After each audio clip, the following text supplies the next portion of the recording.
नमस्कार. तर भेंडीची भाजी खायला सर्वांनाच आवडते. तर आज आपण छान अशी हॉटेल स्टाईल मसाला भेंडी बनवणार आहोत. तर त्यासाठी आपल्याला कवळी कवळी भेंडी घ्यायची आहे, ते स्वच्छ धुवून घ्यायची आहे आपल्याला. त्यानंतर त्याचं जे देठ आहे ते छान कट करायचं आहे आणि आपल्याला सर्व जी भेंडी आहे ती उभी उभी एकसारखी चिरून घ्यायची आहे, जेणेकरून ती आपली भेंडी व्यवस्थित शिजणार आहे. तर बघू शकता तुम्ही, अशा पद्धतीने आपल्याला सर्व भेंडी चिरून घ्यायची आहे. त्यानंतर आपल्याला कांदा, टोमॅटो, आलं, कोथिंबीर आणि हिरवी मिरची घ्यायची आहे. ते सर्व आपल्याला मिक्सरच्या भांड्यामध्ये बारीक करून घ्यायचं आहे. त्याची अशा पद्धतीने आपल्याला पेस्ट बनवून घ्यायची आहे. त्यानंतर कढईमध्ये तेल टाकायचं आहे, थोडी जिरं आणि जो आपण पेस्ट बनवली होती ती आपल्याला टाकून छान एकसारखं परतून घ्यायचं आहे.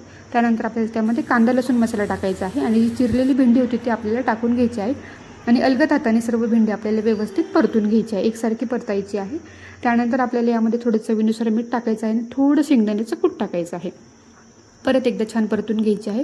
तर बघू शकतात आपली इथे भेंडीची भाजी खाण्यासाठी रेडी झाली आहे. रेसिपी आवडली असेल तर लाईक, शेअर, कमेंट नक्की